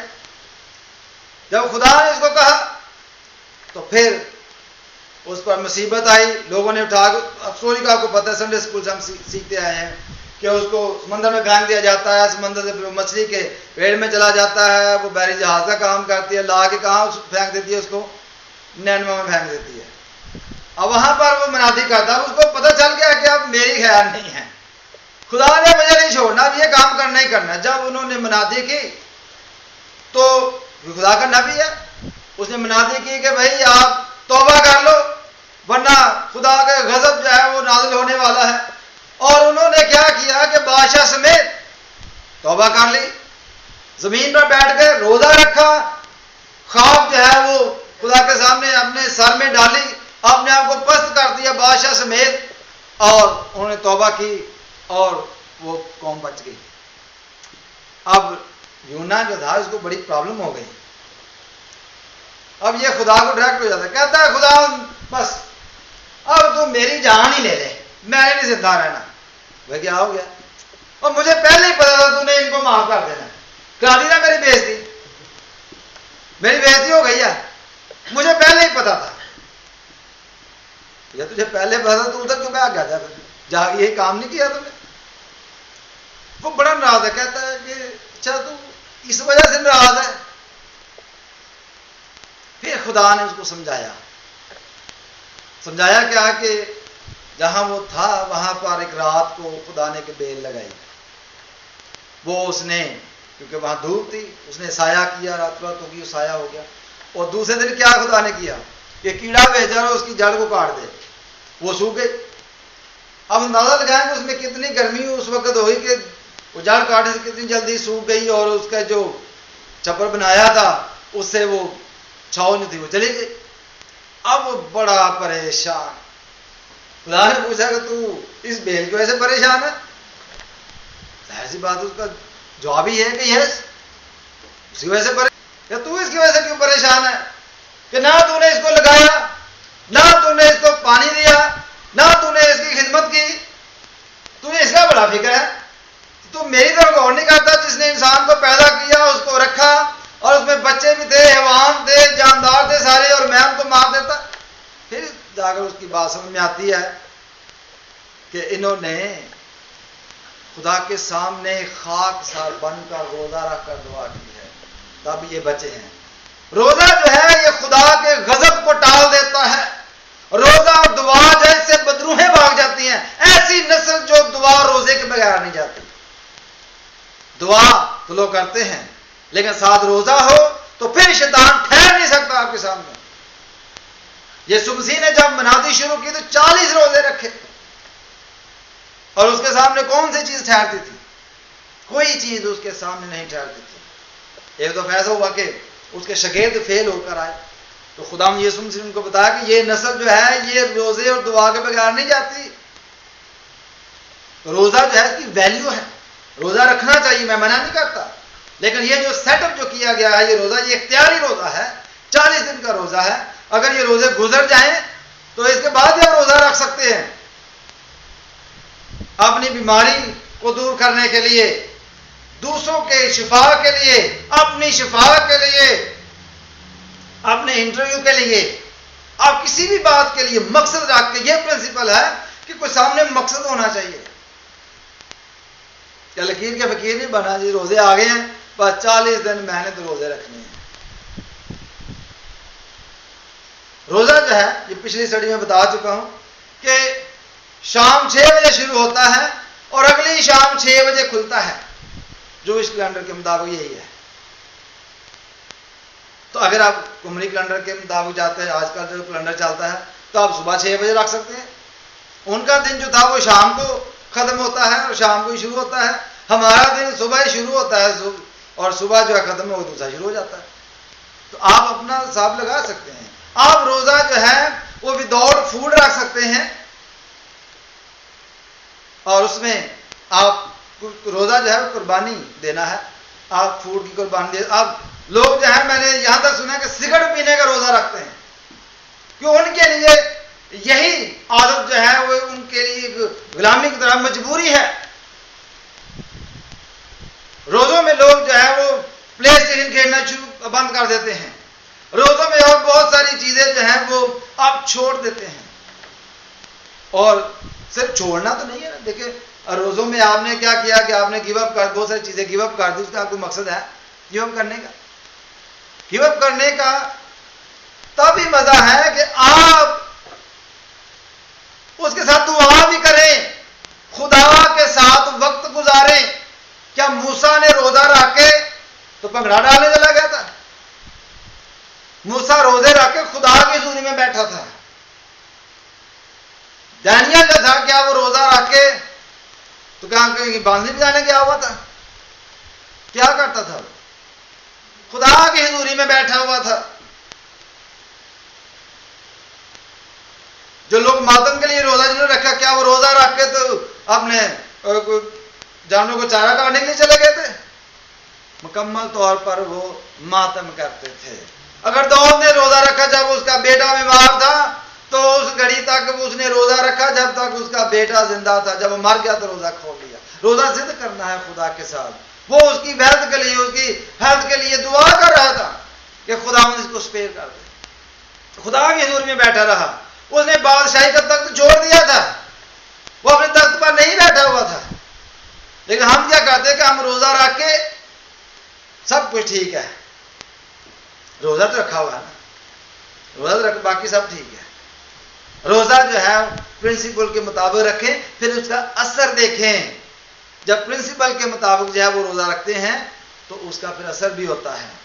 और जब अपने आप को सिर्फ थोड़ा सा स्मार्ट करने के लिए रोजा रखते हैं या लोगों को दिखावे के लिए रोजा रखते हैं तो फिर काम नहीं बनता। यीशु मसीह ने ऐसे रोजे की नफी की है। उसने क्या कहा कि जब तुम रोजा रखो तो क्या करो, रियाकारों की तरह अपनी चेहरे उदास न बनाओ ताकि लोग आपको रोजादार जाने। बड़ा रोजा लगा हुआ है जी, मैं रोजेदार हूं, बड़ा प्रेसी हूं मैं। खुदावंद ने मना किया है कि अपने जो काम है जो लोगों को दिखाने के लिए ना करो। जब तुम रोजा रखो उसका प्रिंसिपल क्या बताया गया है? मैं पढ़ूंगा नहीं, आपको पता है, ये बातें बता चुका हूं। उसका प्रिंसिपल क्या है? जब रोजा रखो तो क्या करो? तेल लगाओ, यानी मुंह हाथ धो सही तरीके से तैयार। उसके बाद क्या करना है? हाथ मुंह धो के बाहर शाबली टोट जाना है। क्या करना है? क्या करना है? अपनी कोठरी में जाके क्या करना है? दरवाजा बंद करके तो लहज़गी में खुदा के साथ बातें कर, खुदा के साथ वक्त गुजार, खुदा की हजूरी में बैठ। This is the first principle. मूसा ने यही किया जब रोजा रखा। खुदा के साथ उसका लिंक था। दानियल का लिंक खुदा के साथ था, शमूएल का लिंक खुदा के साथ था, यिर्मयाह का लिंक खुदा के साथ था, एलीशा का लिंक खुदा के साथ था, एलिया का लिंक खुदा के साथ था। लेकिन आज का जो रोजा रखा जाता है उसमें क्या करते हैं हम? रोजा रखा, सब कुछ ठीक है, रोजा रख के 2-3 बीवी को भी लगा देते हैं, 2-4 गालियां भी दे दी, ऐसे रोजा लग गया, तुम्हें पता नहीं है रोजे रखे। बड़ा मुश्किल है, मेरे लिए प्रॉब्लम बनी हुई है और तुझे ख्याल नहीं है मेरा। जो सामने आया उसको सुना दी चार्ज, क्या रोजा लगा है जी, रोजा लगा है, बड़ी प्रॉब्लम हुई है। रोजा धक्केशाही नहीं मांगता। आप बाय फोर्स रोजा ना रखाएं ना रखें, पर्सनल कमिटमेंट आप डिसाइड करें कि कितने दिन का रखना है 40 दिन का रखना है, 7 दिन का रखना है, 2 दिन का रखना है, 1 दिन का रखना है, प्रिंसिपल के मुताबिक रखना है। डिसाइड करें, प्रिंसिपल के मुताबिक रखें रोजा, आपकी आवाज आदमी वाला पर सुनी जाएगी। ईसाया में क्या लिखा है? क्या आप इस तरह का रोजा नहीं रखते कि आपकी आवाज आदमी वाला पर सुनी जाए? फिर किस तरह का रखते हैं कि आप इस तरह का रोजा रखते हो कि रगड़ा झगड़ा करो? ये मैं अपने पास से नहीं बता रहा, खुदा कलाम में लिखा है। अब तुम इस तरह का रोजा नहीं रखते। झगड़ा झगड़े से मुराद क्या है कि हम रोजे भी रखते हैं, एक दूसरे का नुकसान भी करते हैं। प्रिंसिपल यह है कि हम एक दूसरे से मोहब्बत दिखाएं। मोहब्बत तो है नहीं, मोहब्बत की जगह जलस ने ले ली है। एक दूसरे से जलस करना मोहब्बत है ही नहीं। अब इस तरह का रोजा नहीं रखा जाता कि हमारी आवाज खुदा तक पहुंचे। अब रोजा इसलिए रखा जाता है ट्रेडिशनली तौर पर। अब चर्च जो है वो ये सोचते हैं कि रोजे आ गए हैं, अब नए नए मेंबर ढूंढे, अब लोग थोड़ा इनकरेज करें कि चर्च भरा जाए ताकि चर्च में काम हो। ट्रेडिशनली तौर पर सर्विस रखी जाए, ये किया जाए, वो किया जाए। और जब ये गुजर जाता तो फिर वो लीडर कहां जाते हैं? चुप जाते हैं। फिर वो कहां गए हैं? अब क्यों नहीं सर्विस करते? रोजे जो है हर शख्स का हक है रोजा रखना, सिर्फ लीडर का नहीं। आपका भी उतना ही हक है। अगर आपने कोई इम्तिहान देना है, अगर आपने इंटरव्यू पे जाना है, जॉब के लिए रखना है, सेहत के लिए रखना है, तो प्रिंसिपल के मुताबिक रखें, प्रिंसिपल ना तोड़े। अगर रोजा रख के तो आप अपने कामों में लगे रहे तो आपकी आवाज आप में वालापा नहीं सुनी जाएगी। रोजा रख के कोठड़ी बंद करके, दरवाजा बंद करके खुदा के साथ बातें करो, दुआ करो, खुदा के साथ जिद करो। खुदावंद मैं तेरी हजूरी में बैठ गया हूं, बैठ गई हूं, ये मेरा काम है, मैं चाहता हूं हो जाए। खुदावंद मेरी मदद कर, मेरे में इतनी लियाकत नहीं, मैं इतना काबिल नहीं अपने आप को समझता। खुदावंद मुझे तकवीयत दे, खुदावंद मेरी मदद कर। लेकिन ये नौबत क्यों नहीं आती? आपको पता क्यों नहीं आती? श्री तो खुदावंद कलाम में लिखा तू अपनी निगाह में अक्लमंद ना बन, लेकिन हम तो खुदा से ज्यादा अक्लमंद है। खुदा को क्या पता? बाद लोग तो ये कहते हैं खुदा ने पता नहीं सी कि बाग अदन जो इंसान गुनाह करेगा, फिर बनाए हैं क्यों? किसी ऐसी बातें करते हैं, ऐसी बातें करते हैं कि क्या खुदा को पता नहीं था कि ये हो जाएगा? खुदा नहीं जानता कि ये हो जाएगा? वह खुदा तो जानता पर तू नहीं जानता। खुदा तो जानता था पर तू नहीं जानता था, इसलिए ये हो गया। खुदा ने तो आपको फ्रीडम दी, और खुदा ने फिर जब कानून बना के दिया, शरीयत बना के दी, तो उसमें यही था कि डू दैन लिव, इस पर अमल करो और जिंदा रहो। उसमें भी फेल हो गया। शरीयत आपको बचा ना सकी, लॉ जो था उस पर आप चल नहीं सके और आज तक नहीं चल सकते। हम लॉ के मुताबिक ड्राइविंग तो सीख लेते हैं, लेकिन कितने ड्राइवर हैं जो मिस्टेक नहीं करते? करते हैं ना। हालांकि ये स्टेट लॉ है यहां का, फिर भी मिस्टेक करते हैं। ऐसी किसी तरह हम कहीं ना कहीं लॉ को ब्रेक करते ही होते हैं, हर कोई करता है। इसलिए जो लॉ है वो इंसान को निजात नहीं दे सकता। फिर खुदा ने ऐसा किया कि अपने बेटे को आखिर में भेजा। आखिर में जब वक्त पूरा हो गया इंसान की फ्रीडम का, और वो करता रहा जो वो कर सकता था। अब खुदा को मालूम तो था, लेकिन खुदा ये नहीं चाहता कि इंसान ये कहे खुदा तो मैंने टाइम नहीं देता, मैं टाइम तो दे के देखता कि मैं जरूर रास्तबाज छा जाना से, मैं बन जाना से कुछ ना कुछ, लेकिन तुम्हें टाइम नहीं देता। ना खुदा ने टाइम दिया इंसान को। मैं तो क्रिश्चियन की बात नहीं कर रहा जो यहां बैठे हैं, मैं इंसान की बात कर रहा हूं। तमाम दुनिया को खुदा ने टाइम दिया। अब देखिए दुनिया में बहुत सारे मज़ाहिब हैं, कोई कुछ कहता है कुछ कहता है, लेकिन उसमें एक तो ठीक होगा या सारे ठीक नहीं होंगे। ऐसे है ना, जैसे यहोवा विटनेस वाले हैं, मोमन्स हैं, क्रिश्चियंस हैं, पेंटिकोस्टल हैं, कैथोलिक हैं, और दूसरे मोनीज हैं, और बहुत सारे मज़ाहिब हैं दुनिया में। हम अपने फिरकों की बात करते हैं, या तो सारे के सारे रॉन्ग हैं, जाने में से कोई तो ठीक है, एक तो ठीक होगा ना। आप क्या बिलीव करते हैं कि इनमें से सारे खराब हैं या सारे ठीक हैं? अगर सारे ठीक हैं तो फिर तो फर्का क्यों है? सोचे, अगर सारे के सारे ठीक हैं, उनकी थियोलॉजी या सोच या उनकी डॉक्ट्रिन सबकी एक जैसी होनी चाहिए अगर सारे ठीक हैं। तो अगर सारे ठीक नहीं है तो उनकी अलग अलग डॉक्ट्रिन है, लेकिन उनमें से एक ठीक, तो फिर वो डॉक्ट्रिन कौन सी ठीक है?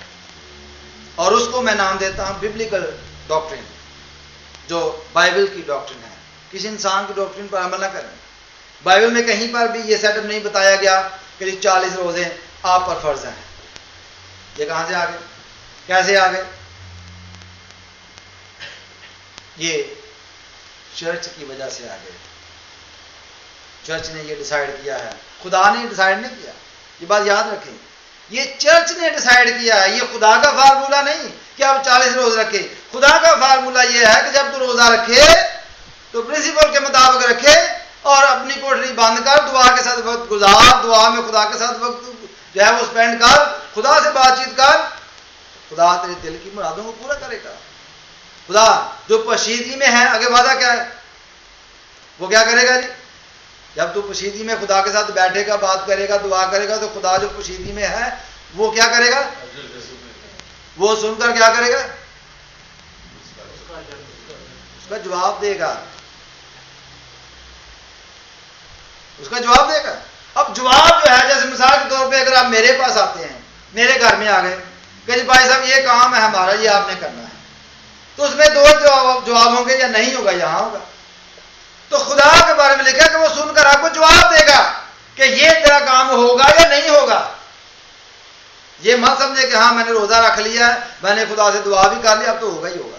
ये खुदा आपको जवाब देगा। आपकी आवाज खुदा तक पहुंची है, खुदा आपको जवाब देगा। लेकिन प्रिंसिपल के मुताबिक अगर आप रोजा रखें, अपने आपको दिखावे के लिए काम ना करें, अपने काम दिखावे के लिए ना करें। लेकिन रोजा जो है ये बड़ा इंपॉर्टेंट है हमारी जिंदगी में, रखना चाहिए। 40 से ज्यादा रखने चाहिए, जितने भी आप रख सकते हैं रखने चाहिए। लेकिन खुदा ने एक ही रोजा दिया था बनी इसराइल को, जो उसने एबार की किताब में दिया, लेविटिकस 16 बाब उसके 29 में, कि वो डे ऑफ अटॉर्नमेंट, वो यादगार के लिए, जब वो बनी इसराइल जब मिस्र से निकले थे, उसको याद रखने के लिए, ताकि वो अपनी जानों को दुख दें। खुदा ने कहा था कि अपनी जानों को दुख देना, वो एक रोजा बयान किया गया था। अब देखें, अब हैकल में 2 शख्स आए थे, बाइबल में अंजील में ये लिखा है, 2 शख्स आए। एक ने आसमान पर नजर भी ना की और छाती पीटी और तौबा की, दुआ की, उसको तो मिल गया। और एक शख्स आया और वो बूस्ती क्या करने लगा कि खुदावंद मैं हफ्ते में 2 बार रोजा रखता हूं। आहा, खुदा ने तो एक कहा था, वो 2 रखता है। क्या जो खुदा ने नहीं कहा उसको करना क्या खुदा के हुक्म में दोली नहीं है ना? खुदा ने 2 तो नहीं कहा, खुदा ने 1 कहा, वो कहता मैं 2 करता हूं, है ना? अगर यहां जो है वो 70 जो है स्पीड लिमिट है, अगर आप 70 की बजाय 80 पे जाते हैं तो क्या करते हैं आप? ये क्राइम नहीं, ये भी तो है ना? तो वो करना चाहिए जो खुदा ने कहा है। यीशु ने कहा कि जब तू रोजा रखे तो दुआ करना, ताकि तेरी आवाज जो है वो खुदावंद जो पोशीदगी में है वो सुनकर तुझे जवाब दे, बदला दे, और वो तेरी आवाज को सुने। प्रिंसिपल बनाया अपनी जिंदगी में, खुश करने के लिए नहीं, दिखावे के लिए नहीं, लेकिन उसमें मोहब्बत, प्यार, गानगत, रफाकत सब कुछ होना चाहिए। रोजा रख के जो है दूसरों को घर में वक्त डालने वाली बात ना करें। इसको क्या हो गया, रोजा रखे है, प्रॉब्लम क्या है जी? रोजा रखे है, रोजा लग गया, अजीब बात है। इसका बीपी क्यों हाई हो गया जी? रोजा रखा है। लोग क्यों हो गया जी? रोजा रखा है। ये बच्चों को क्यों डांट रहा है जी? रोजा लग गया जी, रोजा ये चंगा रोजा है। रोजा जो है ये बीवी को डालने के लिए नहीं होता, बच्चों को डालने के लिए नहीं होता, या हस्बैंड को डालने के लिए नहीं होता, या लोगों को दिखावे के लिए नहीं होता, बल्कि रोजा जो है ये अपने आप को हम्बल करने के लिए होता है, अपने आप को कमदा करने के लिए होता है, जो बिब्लिकल रोजा है, और अपने बात को मनवाने के लिए होता है, खुदा की हुजूरी में बैठने के लिए होता है, खुदा से बातें करने के लिए होता है, दुआ करने के लिए होता है। अगर हम ऐसा नहीं करते तो फिर हम खुदा की हुक्म मंजूरी करते हैं। तो मेरे अजीजों, आए हम इस बात का जो है वो इकरार करें कि खुदा ने हमें जो रोजे दिए हैं, इसमें हम अपने आप को हम्बल करें। देखिए, खुदावंद के कलाम में लिखा है कि जो ये नहीं कि बाद लोग कहते हैं कोई जरूरी नहीं है, लेकिन यीशु मसीह ने क्लियर तौर पर बताया था, जब यूहन्ना के शागिर्द रोजा रखते थे और यीशु के शागिर्द रोजा नहीं रखते थे, और यीशु ने वहां कहा था कि ये रोजा रखेंगे, लेकिन जब तक दूल्हा उनके साथ है क्या ये रोजा रख सकते हैं? नहीं, ऐसा नहीं हो सकता, क्योंकि यीशु मौजूद है उनकी प्रोटेक्शन के लिए, उनकी आवाज सुनने के लिए। वो हर वक्त उनके साथ रहते थे, यीशु के साथ। लेकिन जब दूल्हा उनसे जुदा किया जाएगा, जब यीशु उनसे जुदा हुआ, तो यीशु ने कहा कि ये रोजा रखेंगे। शागिर्दों पर यह फर्ज था कि वो रोजा रखेंगे, क्योंकि यीशु ने कहा है। अब लोगों पर यह फर्ज है कि वो रोजा रखें, क्योंकि ये खुदा की मर्जी है कि हम रोजा रखें, लेकिन अपने को हम्बल करने के लिए रोजा रखें, खुदा के साथ रक्त होने के लिए नहीं, खुदा के साथ जिद करने के लिए, बल्कि अपने आप को हम्बल करके खुदा की हुजूरी में मुकम्मल तौर पर देने के लिए हम रोजा रखें, क्योंकि ये बड़ा जरूरी है कि हम ऐसा करें। हालेलुया। रोजा जो है, इसके हवाले से हमने देखा है कि जो रोजे का जो ग्रीक में जो नेस्टिस का जो मतलब है वो हंगरी रहना है, भूखा। नेस्टेसियो का मतलब है टू हंगर।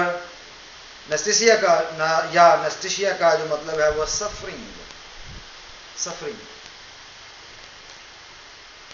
और इसमें हमने देखा है तो नेस्टिस का जो मतलब है वो है one who has not eaten, यानी उसने अभी खाया नहीं है, एम्प्टी स्टमक है, एम्प्टी है बिल्कुल। और फिर हम नेस्टेसियो का जो देखा है वो है विदाउट फूड, हंगरी। तो हंगरी जो है, जिसने थोड़ा खाया वो भी हंगरी हो सकता है, इसमें थोड़ी सी ये लचक है, जिसने थोड़ा खाया वो भी हंगरी हो सकता है।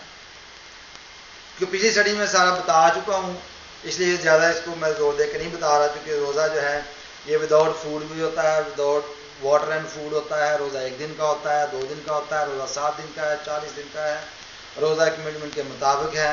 ये सारी बातें जो है खुदा कलाम में लिखी हुई है, ये पहले बता चुके हैं। और रोज़ा रखते वक्त जो है इस बात का ख्याल रखना चाहिए कि रोज़ा जो है सिर्फ खुदा के ज़रूरी के लिए होना चाहिए, क्योंकि खुदावंद ने, यीशु ने नए अहदनामा में यही बताया। शागिर्द भी यही रोज़ा रखते थे, रोज़ा रखते और दुआ करते थे। रोज़ा सिर्फ जो है वो दिखावे के लिए नहीं होना चाहिए। जब तू रोज़ा रखे तो अपने आप को, तो ये भी लिखा अपने आगे नरसिंगा भी नहीं बजवा, दिखावे के काम भी नहीं कर, और बहुत सारी बातें लिस्ट में लिखी हैं। लेकिन रोज़े के हवाले से यह है कि अब तुम इस तरह का रोज़ा नहीं रखते। खुदा का ये गिला है कि आपकी आवाज़ आप में बाला पर सुनी जाए, और आप इस तरह का रोज़ा रखते हो कब रगड़ा झगड़ा करो, यानी मोहब्बत की कमी हो गई है आप में। आप सिर्फ एक दूसरे को दिखावे के लिए करते हो, एक दूसरे को कार करने के लिए करते हो। अब ये कैसे हो सकता है कि 2 शख्स रोज़ा रखते हों एक दूसरे को तबाह करने के लिए? क्या उनकी आवाज़ सुनी जाएगी? मैं रोज़ा रख रहा हूँ जी के फलां जो शख्स है मुझे बढ़ाता हूँ, खुदा उन करता है, इसका पट्ठा जो है गोल कर दे। अब वो भी इसलिए रोज़ा रख रहा है, ये भाई साहब ने बड़ा तंग किया, खुदा ने इसको तो किसी खड्डे में डाल। दोनों एक दूसरे से नफरत करते हैं, दोनों इस तरह का रोज़ा रख रहे हैं। क्या खुदा इसकी आवाज़ को सुनेगा? ये मैंने बताया, एग्जाम्पल मैंने इसलिए दी कि पिछली स्टडी मैंने बताया आपको कि जब यीशु मसीह जो है, जब वो उसको मारने के लिए बहुत सारे लोग थे जिन्होंने कसम खाई कि जब उसको मारने के लिए कसम खाई थी उन्होंने कि जब तक हम उसको मार नहीं देंगे ना हम कुछ खाएंगे ना पिएंगे। And they want to kill him because of God. वो समझते हैं कि ये खुदा की बेहुरमती करता है कि नई टीचिंग लेके आ गया है जूइश के खिलाफ। उन्होंने कसम खाई थी ईमान की किताब में कि हम उस वक्त तक ना कुछ खाएंगे ना पिएंगे जब तक हम इसको खत्म ना कर दें। ये खुदा ने उनकी आवाज नहीं सुनी, खुदा ने उसको निकाल लिया। चूंकि रसूल का छोटी उम्र का एक रिश्तेदार था वहां में, जो वो सुन रहा था, उसने जाके पलटन के सरदार को जो बातें बता दी और वो वहां से उसको निकाल दिया गया, तो बचा लिया गया। खुदा ने उन्होंने जो कसम खाई थी कि ना कुछ खाएंगे ना पिएंगे, इतना लंबा रोजा रख दिया कि जो 40 दिन से भी ज्यादा, अगर वो उनके कब्जा में नहीं आया। 50 दिन, 60 दिन, 2 महीने, 3 महीने, साल, वो भूखे मर गए। खुदा ने उनकी आवाज नहीं सुनी। जब किसी को मारने के लिए रोजा रखा जाता है, तबाह करने के लिए रोजा रखा जाता है, तो खुदा ऐसे रोजे और दुआ को नहीं सुनता। अपने लिए रोजा रखें, अपनी सेहत के लिए रखें और अपने खानदान के लिए रखें, खुदा की कुर्बत हासिल करने के लिए रखें, तो खुदा आपको बरकत जरूर देगा। आइए हम दुआ करें।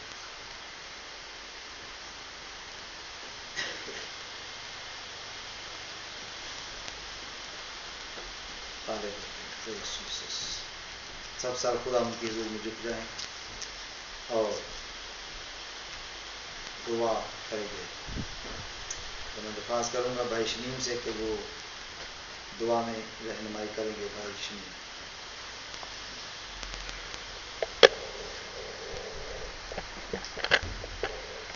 खुदा तू जो बुजुर्ग खुदावंद है, हम तेरा शुक्र करते हैं कि तू जो भला है, तेरी शफकत अब्दी है और तेरी वफादारी पुष्कार पुष्ट रहती है।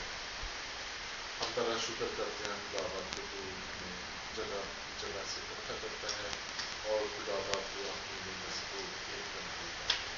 तेरा शुक्र तेरे पाकलाम के लिए जो तुम्हें खुदावंद तो अपने बंदा के जरिए हम तक अपनी आवाज पहुंचाई। हम तेरा शुक्र करते हैं और चाहते हैं खुदावंद इस तरह अपनी जिंदगी जो खुदावंद अमल में तू हमारे साथ हो, हमारे रहनुमाई कर, तू हमारे एक एक चार को छू और काम सकता है। हालेलुया खुदावंद तेरा शुक्र हो खुदावंद कि तू अपने घर में लेके आता है ताकि हम इसमें से खुदावंद अपनी बरकतें और अपनी बरकतों का हिस्सा हो सके। तेरा शुक्र हमारे रहनुमाई कर, हमारे खुदा की सामने हमारे साथ प्यारे तेरे ही मदद के सर से हासिल। आमीन। अभी हम सब खड़े हो जाएंगे। आखिर में गीत नंबर 203 गाएंगे। यीशु नाम में कुदरत पाई जाती है, पाक कलाम में कुदरत पाई जाती है। जो चश्मा कलवरी से बहता है, आज भी पापों को धोता है। आइए हम सब खड़े हो जाएंगे खुदावंद की तारीफ में और इस गीत को बुलंद आवाज से गाएंगे। यीशु नाम में कुदरत पाई जाती है, पाक कलाम में कुदरत पाई जाती है। यीशु नाम में कुदरत पाई जाती है, यीशु नाम में कुदरत पाई जाती है, पाक कलाम में कुदरत पाई जाती है, पाक कलाम में कुदरत पाई जाती है। जो चश्मा कलवरी से बहता है, जो चश्मा कलवरी से बहता है, वो आज भी पापों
उनसे कि वो आखिर में हदिया के लिए सारी बरकत के लिए दुआ में रहनुमाई करेंगे। भाई नतीम। खुदा हम तेरा शुक्र और तेरी तज़ीम करते हैं कि तू भला है और तेरी कुदरत पुश्ता पुश्त है। खुदा हम तेरा शुक्र और तेरी तारीफ करते हैं इस वक़्त के लिए कि जो तू तेरा कलाम हम तक पहुंचा है, खुदा हम उस पर अमल करने वाले भी हों। और एक एक जान को है खुदा हम हिम्मत और ताकत दे तो तेरे कलाम को अपने दिल में ले। यीशु नासी, हमने तेरे दिए में से जो कुछ भी दिया है उसको कबूल कर, और ऐ खुदा हम जिस जगह पर भी ये सर्फ होता है तेरे नाम को इज्जत और जलाल देने का बायस करें। तेरे यीशु नाम से मांगता हूँ, आमीन। आज हमारे बाप जो आसमान पर है, तेरा नाम पाक माना जाए, तेरी बादशाही आए, तेरी मर्जी जैसे आसमान में ज़मीन पर भी हो। हमारे रोज़ हमारी चोरी हमें आज़माइश में न करने दे, बल्कि बुराई से बचाना, क्योंकि बादशाही कुदरत और जलाल हमेशा तेरा ही है, आमीन। अब हमारे खुदा यीशु मसीह का फजल, खुदा बाप की मोहब्बत, रूह कुद्दस के फाक़त और शराकत अब से लेकर हमेशा तक हम सबों के साथ और पूरी दुनिया के ईमानदारों के साथ हमेशा तक रहती रहे, आमीन।